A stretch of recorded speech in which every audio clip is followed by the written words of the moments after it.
A pesar de todo esto, la cruz fue escándalo y locura desde los inicios. Escándalo para unos, locura para otros. La cruz, ya nos lo dice San Pablo en la primera carta a los Corintios, se opone a la sabiduría del mundo. La sabiduría de Dios se revela en la persona de Jesús, cuya vida entera es un camino hacia la cruz. La vida de Jesús es un camino hacia la cruz. Desde el principio, desde su nacer en un pesebre, ya se está vislumbrando lo que va a ser su vida. El Hijo de Dios, el Rey de Reyes, nace en un pesebre. Es que aquí ya nos está anunciando cuál será su fin. La vida de Jesús es un camino hacia la cruz. Él habla de su hora. En el Evangelio de Juan se utiliza mucho esta categoría teológica, la hora. No ha llegado mi hora. No ha llegado mi hora. ¿Cuál es la hora de Jesús? La hora de Jesús es la cruz. Y Él ha nacido para llegar hasta su hora, que es la cruz. Y todo esto crea desconcierto y rechazo entre los sabios del mundo. El abajamiento de Jesús para vivir una existencia vivida según la condición de siervo, carta a los Filipenses, capítulo 2, versículo del 6 al 11, este breve himno precioso de San Pablo en su carta a los Filipenses, nos habla que él adopta la condición de siervo. Pues un Dios que adopta la condición de siervo crea escándalo y crea rechazo. Es un abajamiento inconcebible por parte de muchos, sobre todo de los sabios. ¿No? Estos ahora, pues este mundo de la ciencia, que se otorga a sí mismo, pues, categoría de dogma irrefutable, de modo que a la Iglesia se la critica por ser demasiado dogmática. Sin embargo, la ciencia hoy nos dogmatiza todo, sea la ciencia económica, o sea la ciencia política, o sea la ciencia pura, nos dogmatizan todo. Si no estás con la ciencia, pues estás en contra del mundo. Porque la ciencia nos dice todo. Y eso va a misa. Y eso va a misa. La Iglesia no puede dogmatizar, pero la ciencia dogmatiza. La tecnología dogmatiza. El abajamiento de Cristo desde el principio es un abajamiento que crea escándalos y que crea para algunos un sentido de extrañeza, hasta decir que es una locura. La locura reside en la cruz como una acción salvífica de Dios que pone en cuestión a quien presume de procurarse por sí mismo la salvación. Hoy en día el hombre está abandonando la cruz, primero porque dice que él no tiene que ser salvado de nada. Y un hombre que no tiene que ser salvado de nada porque no reconoce el pecado, pues no necesita la cruz. O bien la abandona y la rechaza porque dice que él en todo caso se salva a sí mismo, que no necesita de Dios para ser salvado, porque él con su acción, con sus acciones, se salva a sí mismo. ¿Cuánta gente dice hoy en día? Claro, y eso como no se corre, porque los virus a ver, se corren y son de fácil propagación. ¿Cuánta gente dice, no, yo no tengo necesidad de ir a confesarme, me confieso yo con Dios? Claro, y te absuelves tú a ti mismo también, ¿verdad? Tú mismo te das la absolución a ti mismo. Por lo tanto, ya tú te salvas a ti mismo. Y que se dice con una normalidad en algunos casos, y uno piensa, y aún se creerá, perdonad la palabra, se creerá este tonto o esta tonta de que esto es verdad, de que uno se autoabsuelve y se autoconfiesa con el Señor. Y se queda ya libre de toda culpa y verás tú, y luego, para preguntarle también, y bueno, ¿y qué penitencia te pones? ¿Te pones penitencias también? No, seguro que penitencias no se ponen. Voy a poner penitencia. Ese hombre soberbio que abandona la cruz porque no siente necesidad de ser salvado o porque piensa que se puede salvar a sí mismo, que se puede salvar a sí mismo, o peor aún, porque piensa que no hay redención, que no hay salvación. Pero de esto hablaremos un poco más tarde. La cruz crea escándalo, nos sigue escandalizando que Dios quiera pasar por la cruz, que quiera pasar por la muerte, que quiera pasar por el sacrificio, que quiera pasar por el dolor, por el sufrimiento. Nos gusta mucho el Cristo de los milagros, el Cristo que hace milagros. Nos gusta mucho el Cristo que habla muy bien, que dice cosas bonitas. Nos gusta mucho el Cristo social, el que hace continuamente obras de caridad, el que habla a los oprimidos de tú a tú y les habla de liberación. Nos gusta mucho ese Cristo, esos Cristos, pero nos gusta poco el Cristo que va al Calvario. Ese ya resulta antipático para imitar. Y nos resulta duro, porque es demasiado exigente. Nos crea escándalo todavía que haya dolor y sufrimiento en el mundo, sabiendo que nuestro Dios ha querido pasar por el dolor y por el sufrimiento. Seguimos preguntándonos si Dios existe, porque el dolor y el sufrimiento nos crean una aguda crisis, cuando nuestro Dios precisamente ha querido manifestarse a través del dolor y del sufrimiento y de la muerte. Y a través de ese camino nos ha manifestado su gloria, pero nos sigue creando escándalo. Y en muchos casos hay quien abandona la cruz porque no se cree que Dios estuvo clavado en ella.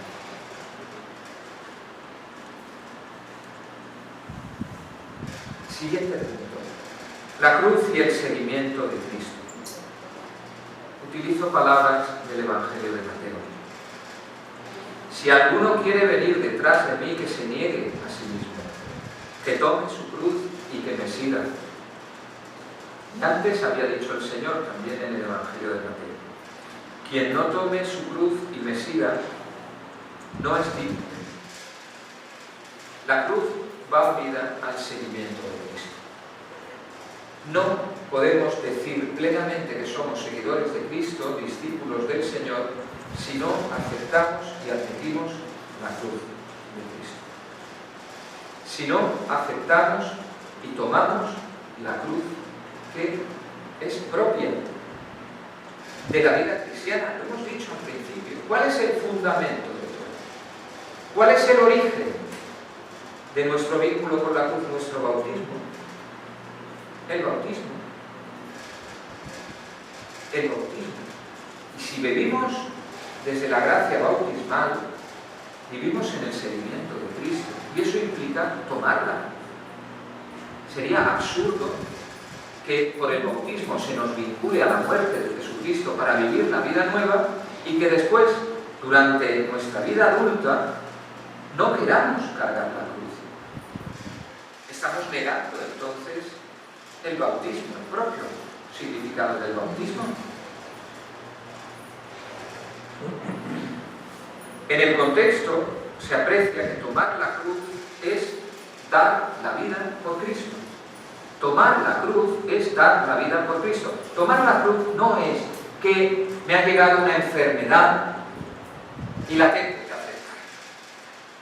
¿Y si no te llega la enfermedad? ¿Y si no te llega la enfermedad?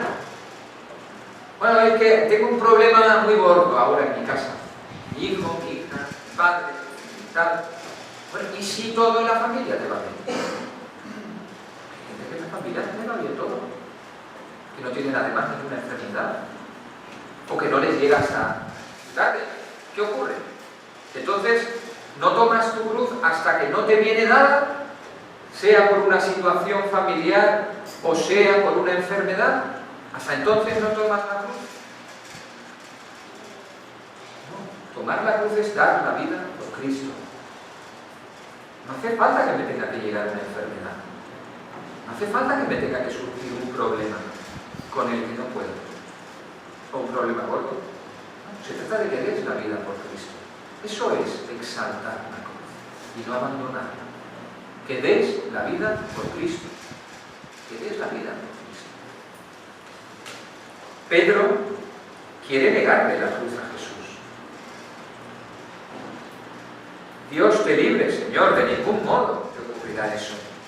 Cuando el Señor hace el anuncio de que se va a acercar a Jerusalén, que allí va a padecer persecución, que va a ser ajusticiado, que va a ser condenado a muerte y que va a morir.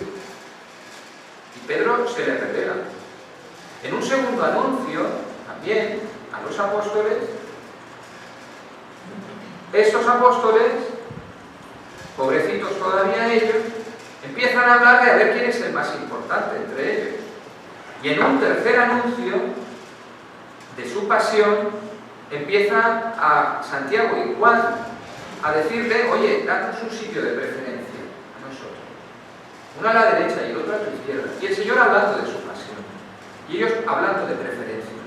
Y el Señor hablando de su pasión. Y ellos hablando de a ver quién es el más importante. Y el Señor hablando de su pasión y Pedro diciéndole que no. ¿Cómo es eso? Que ni pensarlo. Que ni pensarlo. ¿Y cuáles son las palabras del Señor? Apártate de mí, Satanás. Eres escándalo para mí. Eres escándalo para mí. Porque no sientes las cosas de Dios, sino las de los hombres. Los apóstoles tuvieron que aprender el seguimiento de Jesucristo amando la cruz de Cristo. Y lo harán solo a la luz del Espíritu Santo. Solo cuando el Espíritu Santo sea derramado sobre ellos, entenderán que el seguimiento de Jesucristo requiere del acogimiento de la cruz, de la exaltación de la cruz de Cristo.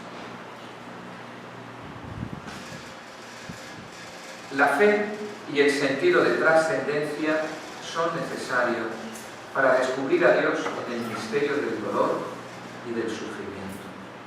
Dice San Pablo en su carta a los Colosenses: completo en mi carne lo que falta a los sufrimientos de Cristo en beneficio de su cuerpo, que es la Iglesia.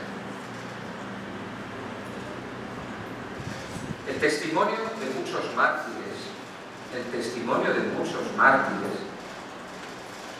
nos enseña a convertir el sufrimiento y el dolor en un acto de amor.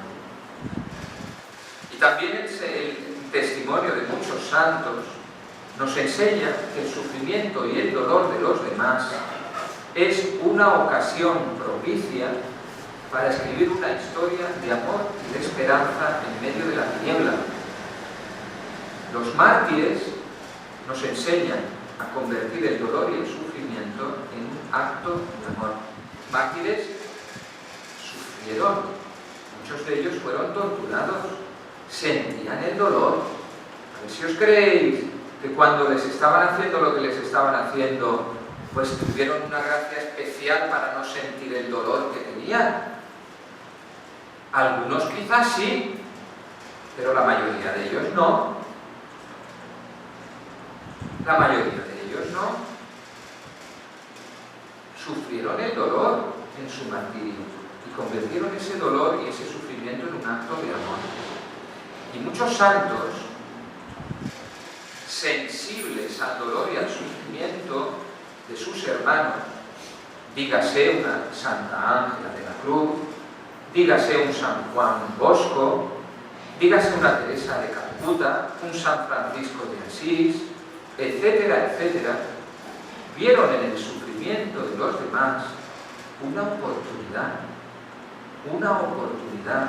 para sumarse al dolor de Jesucristo, para acompañar en el dolor de los hermanos el dolor de Cristo por la humanidad. Y de esa forma, visto desde la fe, el dolor, el sufrimiento, es como un sacramento que nos une a Cristo. Qué difícil nos cuesta eso. Ver el dolor y el sufrimiento como un sacramento que nos une a Cristo, que nos hace entrar en comunión con el Cristo doliente, sufriente de la cruz. San Pablo nos habla que hay enemigos en la cruz de Cristo. Aquí vamos a entrar ahora en un bloque que nos habla de lo que es el abandono y el rechazo de la cruz. San Pablo en la carta a los Filipenses, en su capítulo 3, nos dice: porque muchos se comportan como enemigos de la cruz de Cristo. Su fin es la perdición, su Dios el vientre y su gloria la propia vergüenza, que ponen el corazón en las cosas terrenas. Quien pone el corazón en las cosas terrenas se convierte en enemigo de la cruz de Cristo. Inspirándose en este texto, el Papa Francisco decía que también hoy hay cristianos paganos, gente que se dice cristiana, pero que viven como paganos, como gente sin fe, que se comportan como enemigos de la cruz de Cristo. El pontífice está aludiendo a la necesidad de evitar la mundanidad. En sus palabras, Francisco afirmaba que este tipo de cristianos lo son simplemente de nombre. Cristianos de nombre. Que tienen solo 2 o 3 cosas de cristianos. 2 o 3. Pero nada más. Su vida en general es una vida pagana. Y esto hoy abunda. Cristianos de nombre, pero no de vida. Porque se vive una vida natural, siguiendo, pues eso, la moda de hoy. ¿Qué es lo que vive el joven de hoy? El joven de hoy, ¿qué es lo que vive? ¿Qué es lo que vive? La moda. La moda. ¿Ahora qué está de moda? ¿Cierto tipo de ropa? Pues ese tipo de ropa vestirán todos. ¿Cierto tipo de zapatilla? Pues se pondrán ese tipo de zapatilla. ¿Ciertos tipos de actitudes? El perroflautismo, el ir con el perrito y la flauta. O sea, ¿se pone de moda eso? Pues muchos tiran por ahí y se creen que están haciendo la cosa más fantástica del mundo.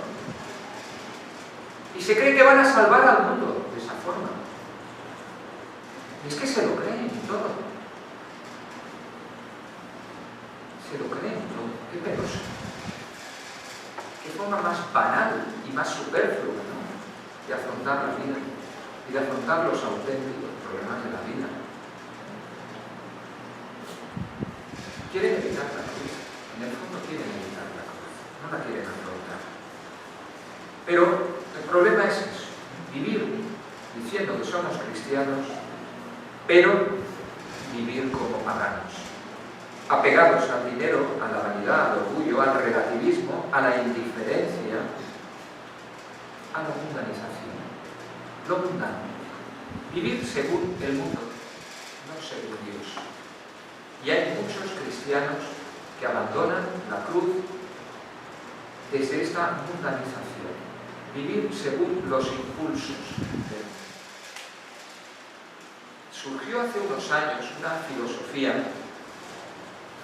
que se llamaba la filosofía, y luego también apegada a esa filosofía, la teología de la muerte de Dios.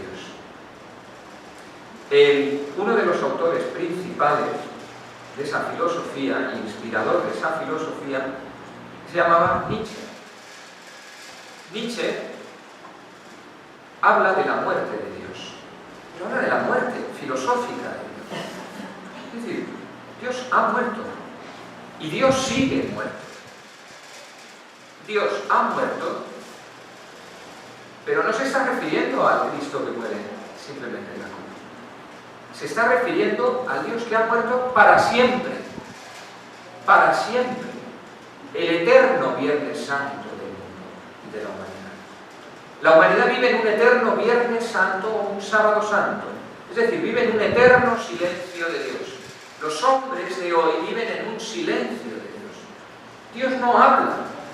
Dios no dice nada. Dios no comunica nada. Dios ha muerto. Lo más preocupante de Nietzsche es que, afirmando la muerte de Dios, exhorta al hombre a tomar el puesto, el lugar de Dios en el mundo y en la historia.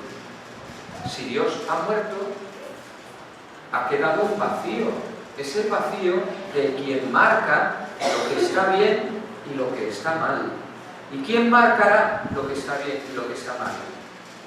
Nietzsche habla del superhombre, el que es capaz de sobreponerse y liderar a todas las razas y a todos los pueblos. ¿Os suena esto a algo relacionado con la Segunda Guerra Mundial? ¿Quién encarna ese superhombre? Pues un tal Hitler, que hizo un poquito de barrido, ¿verdad? Un barrido atroz, porque se consideraba el superhombre. Ante el vacío de Dios, lo llena el hombre que es capaz de ponerse por encima de todos, creando su propia filosofía y su propia ideología de lo que está bien y de lo que está mal. El hombre por encima del bien y del mal, el superhombre, ante un Dios que ha muerto y un Dios que sigue muerto, el que vive es el hombre. El hombre. Hoy esto sigue vigente y no solo vigente, está imperando en la mentalidad del hombre de hoy. En el mundo de hoy también hay claramente sincretismo, es decir, una mezcla de todo. Esto también es que se llega al absurdo, más absurdo. Hoy hay tanta gente que dice que es budista. Yo soy budista. Es una forma nueva de ser un snob. Snob es aquel que quiere sentirse por un día protagonista yendo en contra de todo el mundo o siendo original. Y hoy, pues claro, era muy original, muy guay decir, yo soy budista, yo hago zen, hago yoga y cosas de este tipo, ¿no? Y mantras y estas cosas. Y si se adentra un poquito más, pues ya entra en una terminología un poco más depurada. Pero luego dices, vamos a ver, sí, pero luego tu vida, luego la vida de estos, digamos, neobudistas, es una vida de un capitalismo que contradice absolutamente la esencia de la cultura budista. Es decir, se vive en un sincretismo. Que es absurdo y bobo. Y en esto también se entra con la persona de Jesucristo. La cruz sigue siendo entonces una fantasía. Soy cristiano, pero hago una depuración de lo que me gusta y de lo que no me gusta. Claro, ¿qué me gusta? Me gusta esto. Es lo que yo os decía antes. El Cristo de los pobres, el que ayuda a los pobres, el que no es un revolucionario, que se opone a todo el mundo, al poder establecido. Y era una especie de Robin Hood, una especie de zorro, una especie de, no sé, de un personaje así heroico que iba contra. Hace una selección, se hace una selección de lo que me gusta, eso lo tomo, y lo tomo del cristianismo como lo puedo tomar luego de no sé, del hinduismo, y lo mezclo con cosas de Buda, y lo mezclo con cosas de yo qué sé. Y entonces, lógicamente, la cruz no se quiere. La cruz y el sufrimiento se ve como algo absurdo. Queremos un Cristo sin cruz, una cruz que no nos pese, en la que no se tenga que estar clavado, una crucifixión sin dolor, una flagelación sin látigo y una pasión sin afrentas, ni golpes, ni heridas. Ese es el Cristo que nos gusta. Ese, el indolor, que no tiene dolor. Nos gusta un cristianismo sin dolor, sin exigencia, amoral en el sentido de decir que la Iglesia, ¿por qué se tiene que meter en la fecundación in vitro? La Iglesia, ¿por qué se tiene que meter en si uno se quiere casar con uno, con dos, con tres, o uno con uno y una con una? ¿Por qué se tiene que meter en todo eso?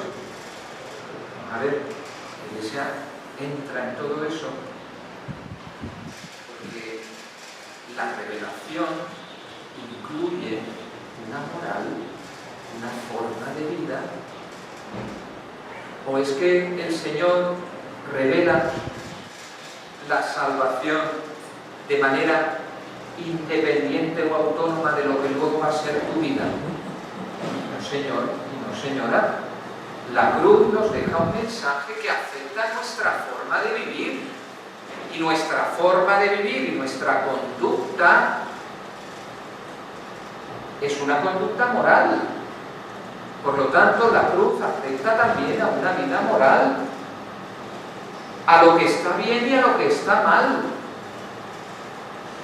Y la moral es hacer lo que está bien y rechazar lo que está mal. Pero no queremos las exigencias que nos llegan de la cruz. No queremos las exigencias de una fidelidad hasta el final de nuestras vidas en el matrimonio. No queremos las exigencias que implican aceptar, pues, lo que Dios nos pide y lo que Dios nos da. Es el sincretismo y la confusión del mundo actual que nos lleva a abandonar la cruz. Sin embargo, nosotros queremos situarnos en el otro lado. Queremos exaltar la cruz. Queremos decir, nuestra gloria es la cruz de Cristo. Como dice San Pablo en la carta a los Gálatas, capítulo 6, versículos 14 y 16. Que yo nunca me gloríe más que en la cruz de nuestro Señor Jesucristo. Porque en el mundo está crucificado para mí, yo para el mundo. Para todos los que sigan esta norma, paz y misericordia. Nosotros queremos ser también como esta palabra de Juan, capítulo 12. Si el grano de trigo no muere al caer, queda infecundo, pero si muere, produce mucho fruto. El que ama su vida la perderá, y el que aborrece su vida en este mundo la guardará para la vida eterna. Queremos exaltar la cruz siguiendo los ejemplos de la Verónica, que con el paño enjuagó el sudor y la sangre del rostro de Cristo. Queremos exaltar la cruz como el Cireneo, cargando también, no solo con nuestra cruz, sino ayudando a cargar la cruz de los demás. Queremos exaltar la cruz como el buen samaritano, que se para a atender en mitad del camino a aquel hombre que había sido apaleado, que se encarga de llevarlo a buen recaudo y de costear su sanación. Queremos ser exaltadores de la cruz como Juan el Bautista, que ofrece su vida para defender la verdad y condenar la mentira.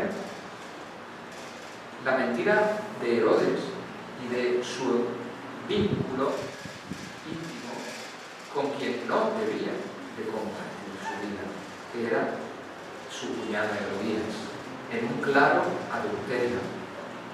Queremos defender la verdad, y eso es exaltar la cruz de Cristo, ser defensores de la verdad de Dios, de la verdad de la Iglesia, y ahí no cedemos,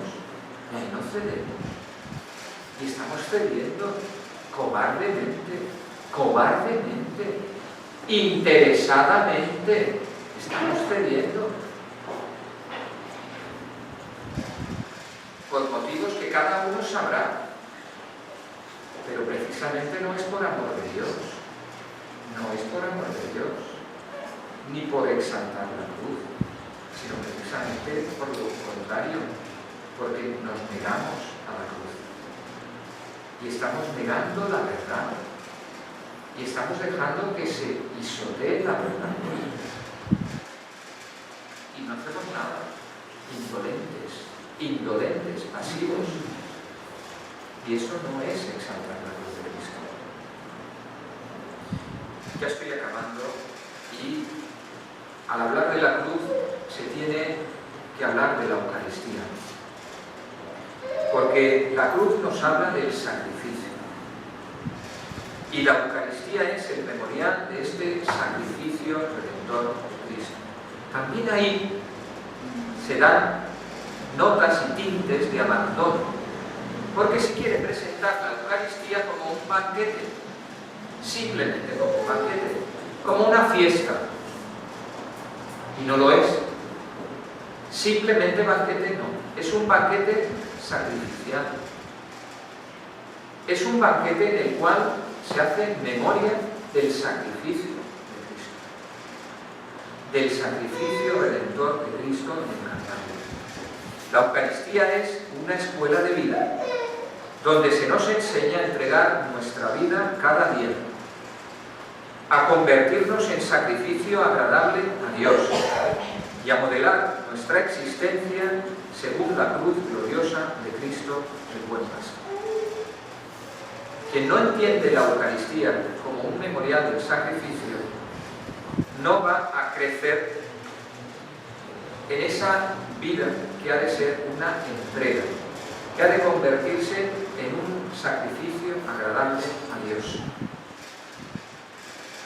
María también está unida a la cruz y María la exalta como ninguna otra mujer.